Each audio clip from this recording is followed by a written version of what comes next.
The returning planets will be seen by mankind well before their arrival in the vicinity of Earth. Their return will constitute grand signs indicating the imminent return of Jesus Christ. It is for the benefit of the saints that there will appear signs in the heavens. The saints will be given the signs and what to look for in the heavens. Armed with what to look for, all those who fear the Lord will be looking for the signs.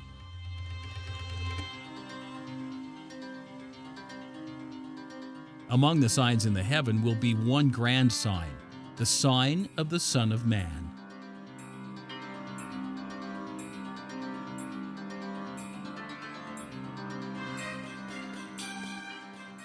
Joseph Smith said that the true saints will understand the sign when they see it, but the wicked will not, attributing the sign to natural causes.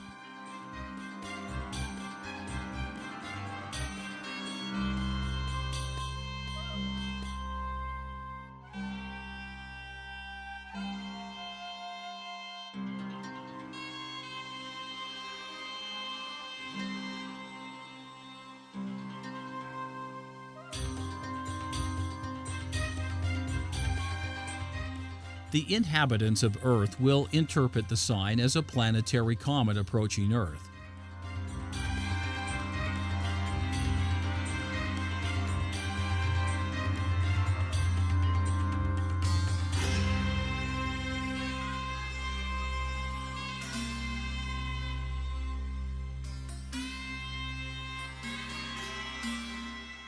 Joseph also said that there may be two planetary comets instead of one.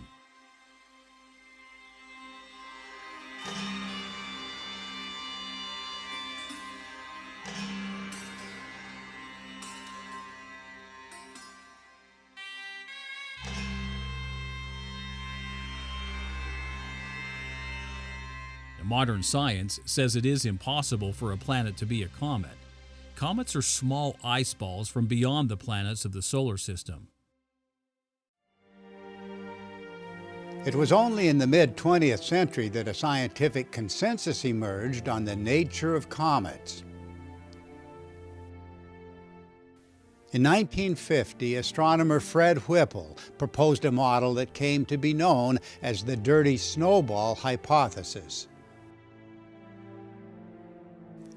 Whipple envisioned comets as conglomerates of frozen gases, mainly water, carbon monoxide, and carbon dioxide, together with the primordial dust of the early solar system.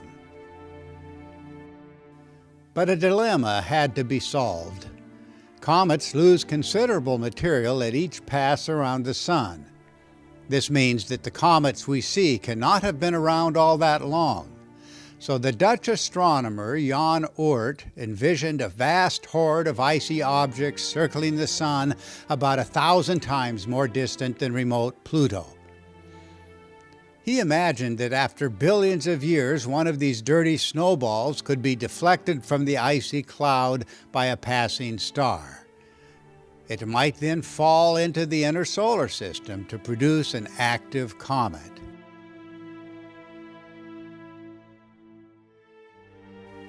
As astronomers came to accept the idea, they called this theoretical source of comets the Oort cloud. However, recent missions to comets have falsified the current model. Comets are not ice balls, but rocks. The collapse of theory began with the visit to Comet Halley and the discovery of forbidden negative ions close to the coma of the comet. Astronomers were stunned to find that the bone-dry surface of Borrelly was the opposite of the dirty snowball expected.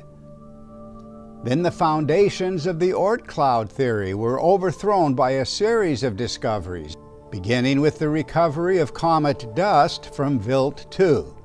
The dust could not be distinguished from the diverse materials of planets in the habitable zone of the Sun.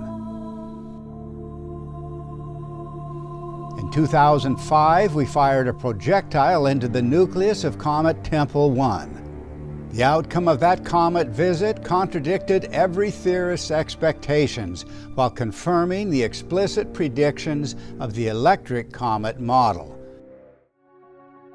Comets are not ice balls, as recent space missions have repeatedly demonstrated. Instead, they are rocks with the same physical characteristics as planets.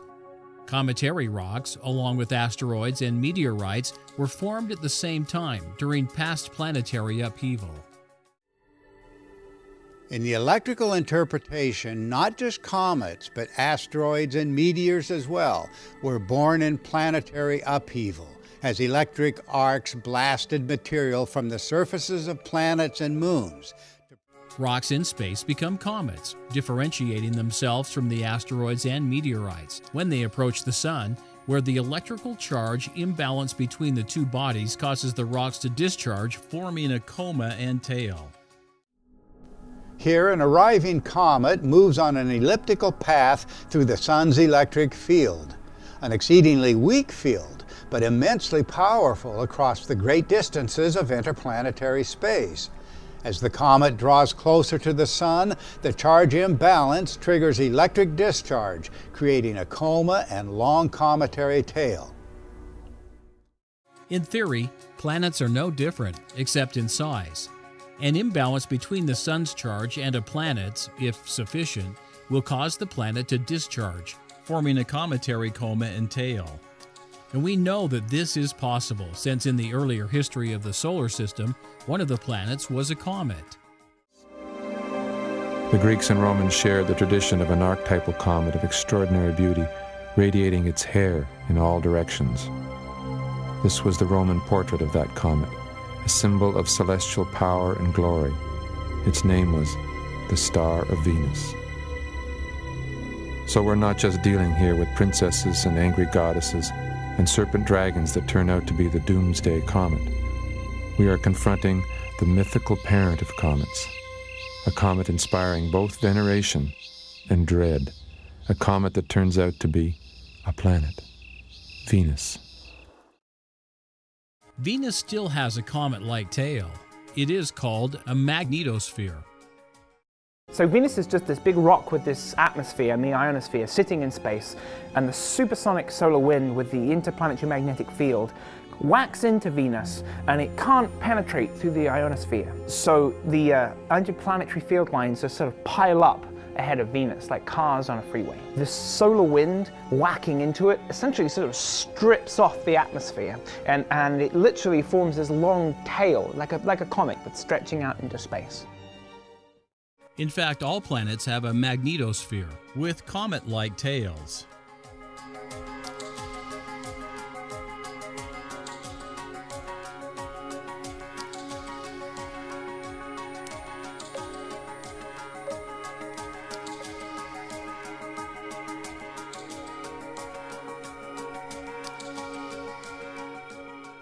When the planets return to Earth, one or more will do so with a visibly cometary tail. The bright comas and tails will be formed by electrical input from the Sun. Decades of comet exploration have now demonstrated beyond any reasonable doubt the inseparable connection of comet activity to electrical attributes of the Sun and its domain. The erratic flaring of comets and the explosive disintegration of such bodies occur naturally in the Sun's electric field, and particularly in response to a sudden increase in charged particles ejected by the Sun. As the returning planets near Earth, their electrically charged bodies will create trumpet-like sounds.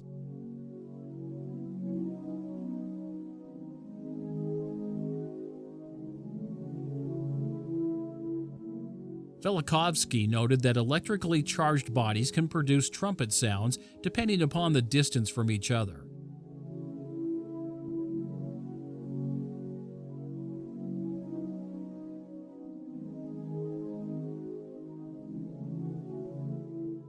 When Mars and Earth interacted during the Exodus, there were also exceedingly loud trumpet sounds.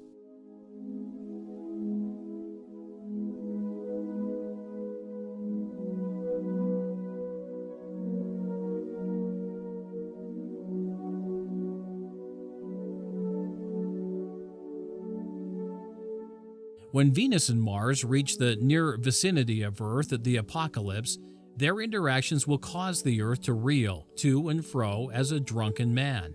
Venus and Mars will also be shaken. Isaiah made a similar prophecy.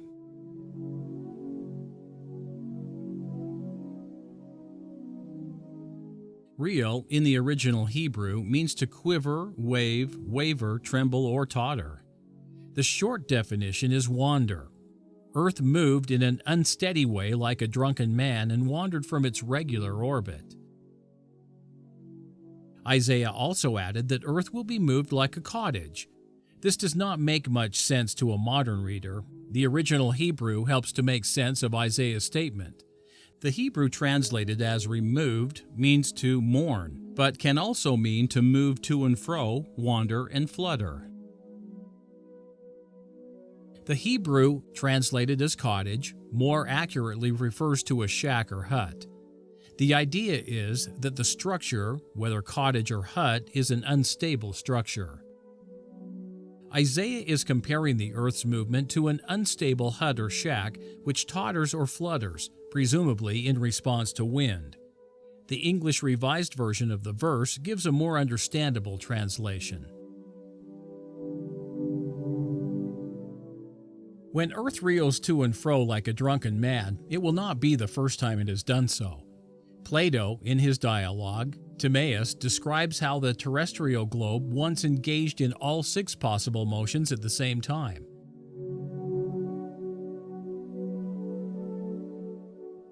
This is likely a good description of the Earth's movement during the initial stages of the apocalypse. Joseph Smith explained that when the stars return, referring to Venus, Mars, and other planets, this will cause the Earth to reel to and fro.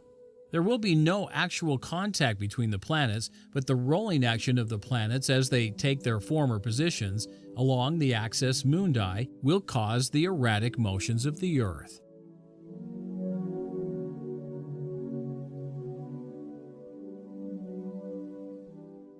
Moroni called this rolling motion of the planets the rolling together as a scroll.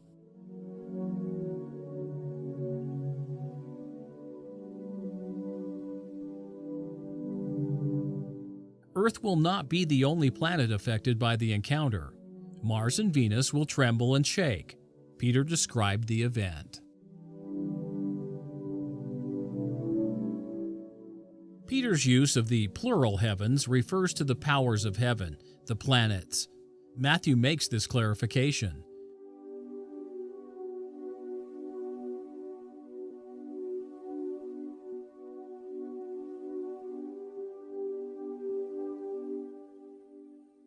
The shaking of the powers of heaven refers to the shaking of the planetary bodies themselves.